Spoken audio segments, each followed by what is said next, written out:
তা গোবিন্দ যখন দাঁড়িয়েছে মা, তা গোবিন্দ জিজ্ঞাসা করছে, এসে তুই আমাকে এই রাতের বেলায় সবাই ঘুমিয়ে পড়েছে, তো তুই আমাকে রাতের ঘুম নষ্ট করে তুই আমাকে ডাকলি কেন? বলছে আমি কালকে বৈষ্ণব সেবা আছে তো আমার বাড়িতে, তাই তুমি আসবে, তোমার জন্য আমি আলাদা করে আসর দেখে দেব। ওমা কথা মতো সকল জায়গায় নিমন্ত্রণ করেছে, সেটের বাড়িতেও সব খাওয়া দাওয়া ভালো হবে। তা বলছে যে শোনো, আমার বাড়িতে কিন্তু কালকে স্বয়ং ভগবান নিজে আসবে। ওমা এই কথা শুনলে আরো ভক্তের কেমন আনন্দ হয়। ভক্ত তো আসবে, তার সঙ্গে ভগবান সশরীরে আসবে। ভগবান আমাকে কথা দিয়েছে, কিন্তু ভগবান যে কত করুণাময় মা, ভগবান আসবে। এরকম বৈষ্ণবের বাজার মিলেছে। ভগবান গোবিন্দ আমার কি করেছে জানো মা? একজন জরাজীর্ণ কুষ্ঠপ্রেমী রূপ ধারণ করে ওই বাড়িতে প্রবেশ করছে। এবার যারা শেখ তাদের বাড়িতে দেখবেন পাহারাদার থাকে, লাঠিয়াল থাকে। এখন সাধুগুরু বৈষ্ণবরা বলছে, ওই দেখো কেমন একটা পচা গলা দেহ লোক এসছে। শেখজি কি করলেন? বলছে তুমি আমার বাড়ি থেকে বেরিয়ে যাও, আসতে। ও মা কথা বলো না, আরে রাধে রাধে। তা বলছে তুমি আমার বাড়ি থেকে বেরিয়ে যাও। তা বলছে আমাকে তো নিমন্ত্রণ করেছে, আমি বাড়ি থেকে বেরিয়ে যাবো কেন? ভগবান বলছে। তা বলছে না, তোমার কুষ্ঠ গলা বেদি তোমাকে এই বাড়িতে ঢুকতে দিয়ে যাবে না, ও ঢুকবে আর ওর বের করে দিচ্ছে, জোর করে লাঠি পিটা করে বাড়ি থেকে বের করে দিল ভগবান, চলে গেল। এখন বৈষ্ণবরা বলছে তুমি যে বললে তোমার বাড়িতে স্বয়ং ভগবান আসবে, তাই এই যে দিকে সেবা সেবা হয়ে গেল, সেটা এলো না, সেটা এলো না। তাহলে সেবা তো আর বন্ধ করা যাবে না। সবাই সেবা টেবা করে যখন চলে গেল, রাতের বেলায় শেঠজি প্রসাদ পেয়ে ঘরে শুয়ে আবার গোবিন্দকে ডাকলেন। তা যেই গোবিন্দকে ডাকলেন, গোবিন্দ শেঠ দাঁড়ালেন। তুই আবার ডাকছিস কেন? বলছে তুমি যে কালকে বললে যে আমার বাড়িতে আসবে, তাই তুমি দেবে না। গোবিন্দ বলছে আমি তো গিয়েছিলাম, তুই তো আমাকে চিনতে পারলি না, তুই তো আমাকে তাড়িয়ে দিলি, লাঠি পেটা করে আমাকে তাড়িয়ে। তা বলছে কই, তোমার জন্য তো আলাদা করে আসরে রেখেছিলাম। বলছে আমি তো আসনেই যাচ্ছিলাম, তুই তো আমাকে বাড়িতে প্রবেশ করতে দিলি না, তোর লাঠিয়াল দিয়ে, মানুষ লাঠিয়াল দিয়ে তুই আমাকে লাঠি পেটা করে বাড়ি থেকে বের করে দিলি। বলছে না, আমি তো তোমাকে বের করিনি। বলছে আমি তো এই রূপে যাইনি, তুই আমাকে চিনতে পারিসনি। মনে করে দেখ, তোর বাড়িতে একজন কুষ্ঠপ্রেমী লোক গিয়েছিল। বলছে হ্যাঁ, তাকে তুই কি করেছিস? বলছে তাকে বাড়ি থেকে বের করে দিয়েছি। বলছে আমি এই রূপ পরিত্যাগ করে ওই কুষ্ঠপ্রেমী রোগ হয়ে ওকে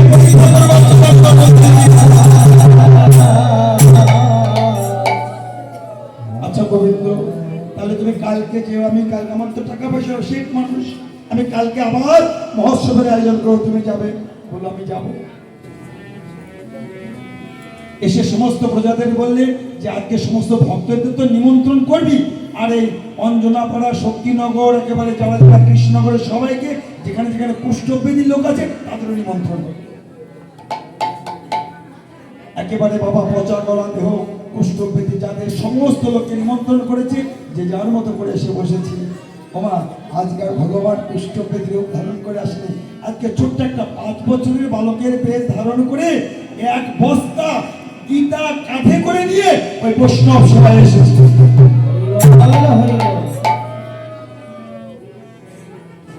এখানে 500 লোকের সেবা হবে।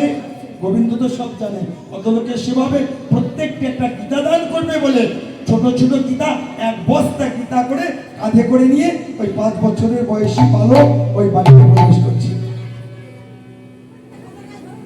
একটা বালক যদি প্রবেশ করে একটা বস্তা নিয়ে, এখানে এই যারা আসছো তোমাদের অসুবিধা হবে না? শেঠজিকে বলো, শেঠজি ওই দেখো একটা বালক এসেছে, ওই বালকটা আমাদের বৈষ্ণব সেবা নষ্ট করে দিচ্ছে, ওকে তাড়িয়ে দাও।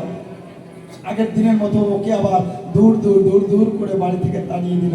ছোট্ট বালক তোমার, যেই না তুই একটা লাঠি পিটা করেছে, ওই বস্তাটা ওখানে ফেলে দিয়ে গোবিন্দ চলে গেছে। বৈষ্ণব বলছে কই, তুই বললি যে আজকে আসবে কুষ্ঠব্যাধি, কত লোক তো এসেছে, তোর আসনে থেকেও বসলো, তুই তার জন্য আসন দিয়েছিস, তো সে তো বসলো না। বৈষ্ণব সেবা হয়ে গেল। রাতের বেলায় আবার সেটি স্মরণ করেছে, আবার সম্মুখে এসে দাঁড়িয়েছে। কই তুমি তো গেলে না? বলছে শেঠজি তুই আমাকে এত কষ্ট দিচ্ছিস কেন?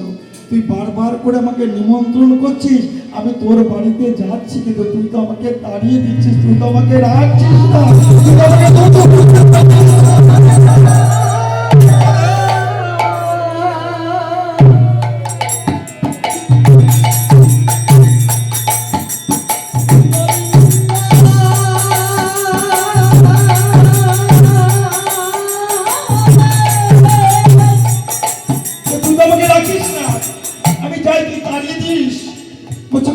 আজকে তো আমার সব কুষ্ঠপেদি লোকের জন্যই তো এসেছিল। বলছে ওরে আজ আমি কুষ্ঠপেদি হয়ে যাইনি, আজ আমি একটা 5 বছরের বালকের রূপ ধারণ করে একটা বস্তা কাঁধে করে নিয়েছিলাম, তুই তাকে কি করেছিস? বলছে আমার বৈষ্ণব সেবায় ব্যাঘাত পড়বে বলে আমি তাকে লাঠি পিটা করে তাড়িয়ে দিয়েছি। বলছে তাকে তুই লাঠি পিটা করে দিয়েছিস, আমার পিঠে খুলে দেখ, আমি সেই সরই সত্যপূর্ণ ভগবান, তুই আমাকে লাঠি পিটা করে তাড়িয়ে দিয়েছিস। তোর যদি বিশ্বাস না হয়, এখন তো রাত হয়েছে, একটা বস্তা পড়ে আছে তো? বলছে হ্যাঁ। বলছে বস্তার মুখটা খোল, তোর বাড়িতে যতগুলো বৈষ্ণব এসেছিল আমি প্রত্যেক বৈষ্ণবকে একটা করে গীতা দান করবো বলে অতগুলো এক বস্তা গীতা দিয়ে দিয়েছিলাম, তুই তো আমাকে তাড়িয়ে দিলি। সেবা তো দূরের কথা, তুই আমাকে তাড়িয়ে দিলি।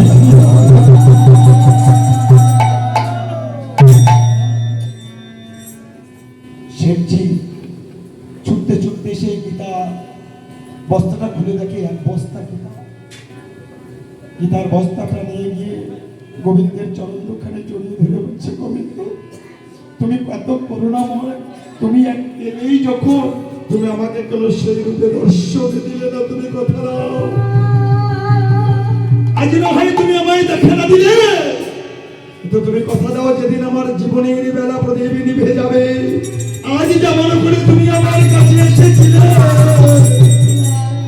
তুমি সেদিন আমায় হাতে ধরে পার করে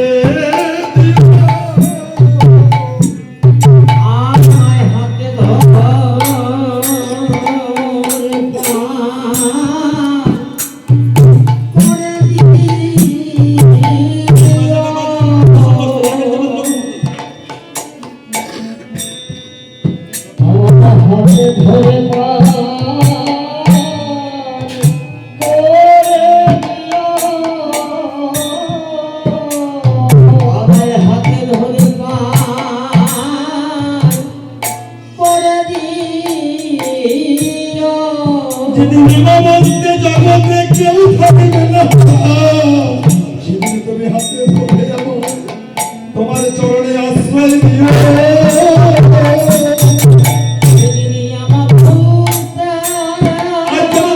তুমি দেখা দিলে না, কিন্তু তুমি কথা দাও প্রভু, শেষের দিনে যেন তোমার দর্শন ধরে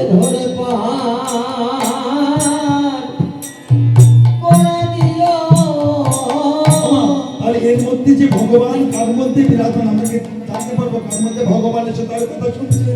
এই জন্য আমাদের সাধুগুরু বৈষ্ণবের সবাই এসে কি করতে হবে, আমাদের ভক্তের চরণ ধুলি মস্তকে ধারণ করতে হবে। তাহলে আমার মধ্যে যদি গোবিন্দ নাও থাকে, যদি এই বাবা বা মায়ের মধ্যে যদি গোবিন্দ থাকে, তাহলে আমাদের গোবিন্দের চরণ সেবা করা হয়। এখানে বসে বসে হয়তো না দাও দাও সবাই চরণের ধুলি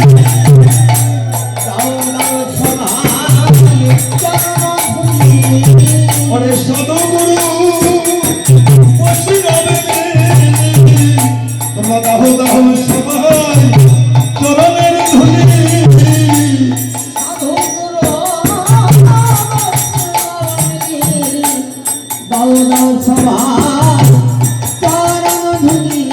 আমার এমন দিদার হয় কি না হয়, আমি ভক্তের চরণের ধুলা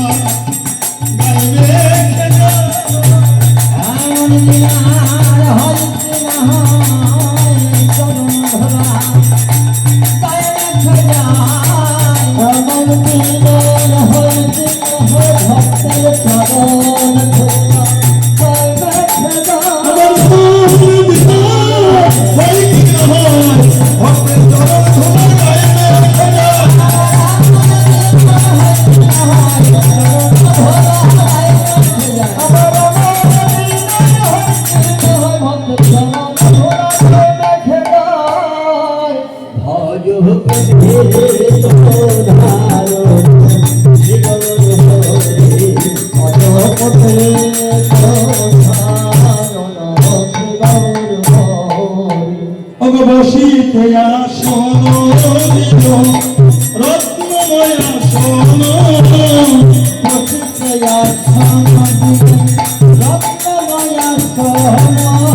বসিলেন মহাপ্রভু লয়ে ভক্তগণ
মালপোয়া সরভাজা আরো ফল ফলা ভাজা আরো ফল ফলা